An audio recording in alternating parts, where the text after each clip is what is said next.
Dear Ondarza, I'm in Masungsbyn. Here's lots of snow, as in the UK and the rest of Europe. But our snow is of course lighter, deeper, and less chaos causing. We just shovel it away. It's noon, so I guess I should go for a walk before it's completely dark again. Tomorrow we will be 7 men, 4 of us with beard, around the table. It will be fine. The food will be simple. Hugs to you.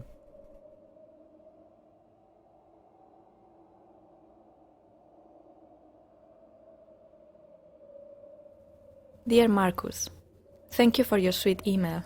It made me smile imagining your table full of bearded men. I am back home for a couple of weeks. There's no snow here, but a lot of rain. I enjoy very much the busy streets this time of the year, even in the rain. I am looking forward to drinking some chacoli. Take care, speak soon.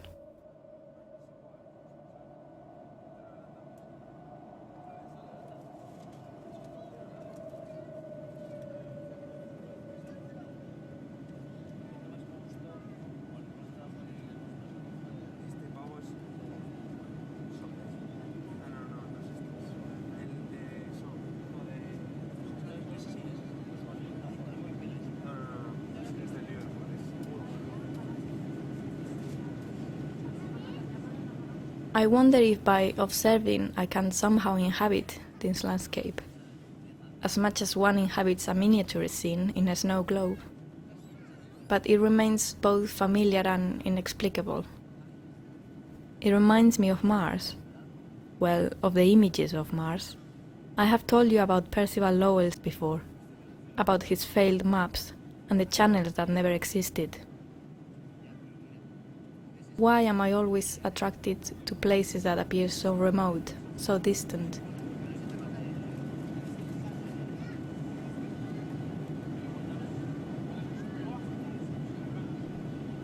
I went to Dromedar today with a friend.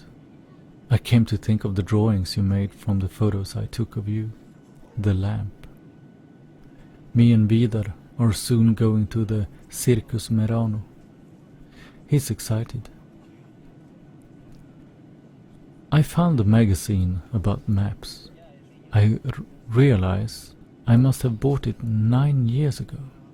Still interesting and still unread. I came to think of an expression I often use to tell someone that something is utterly unthinkable, something I never ever could imagine doing.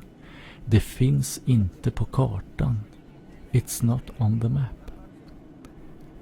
Do you have any expression that is similar in English or Spanish?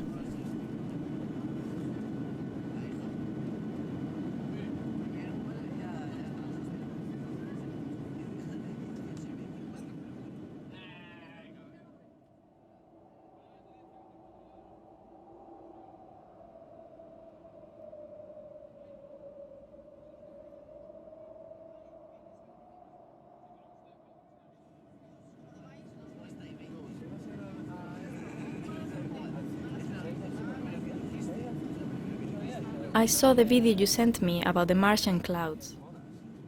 They look so normal, so mundane. Such a normal gesture to do on Earth, to look up towards the sky and further. Far enough to look down again into another world, to understand it as a place where we can imagine ourselves.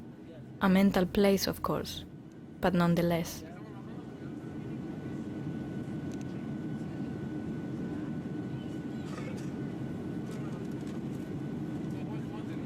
Yeah, right, those clouds.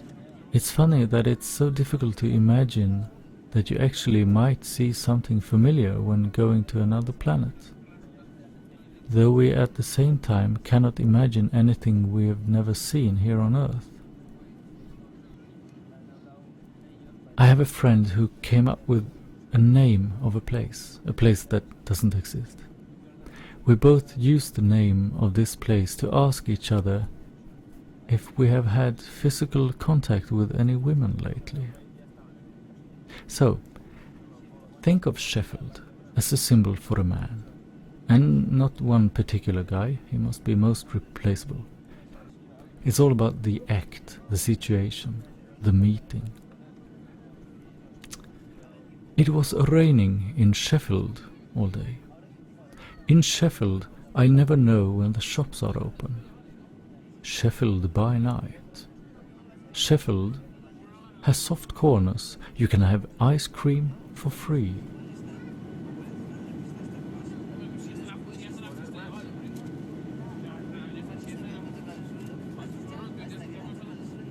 Sometimes this landscape we are working on, distant enough, can make me think of a much closer material. Skin even. The scale gets somehow reversed. Once I wanted to draw a map of somebody's moles, marks, freckles.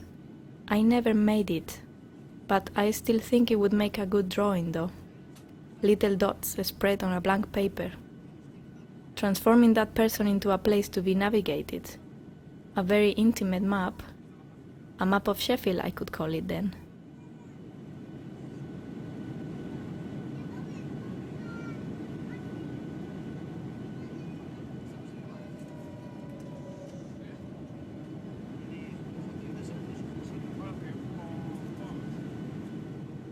Inevitably, I think of ghosts, and again about the imagined maps, and how maybe they are ghosts, ghosts of a place. Maybe there are two Mars, the one that exists unreachable in space, the red planet, and the other Mars, the one that Percival Lowell saw and mapped with such detail, the imagined planet that those maps describe.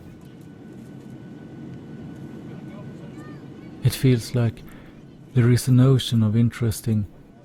I wish I could say something else than interesting.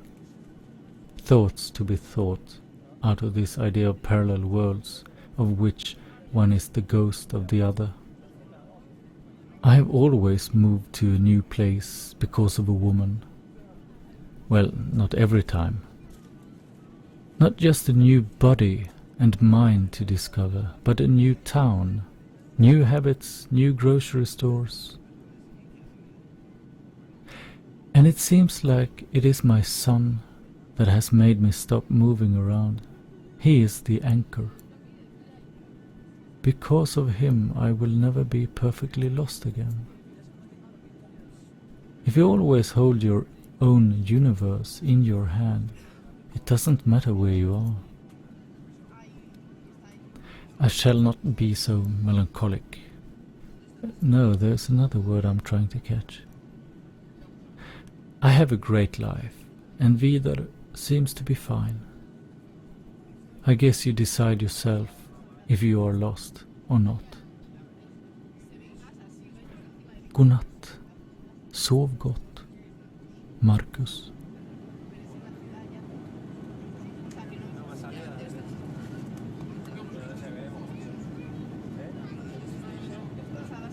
It is beautiful that you call Vidar your anchor.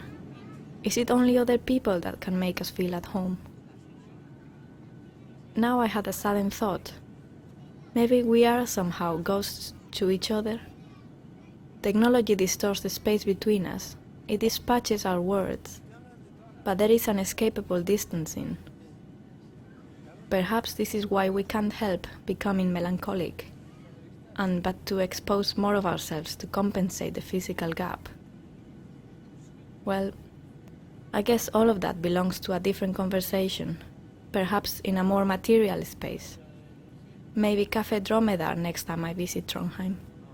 Warm hugs to you and Vidar on Darcha.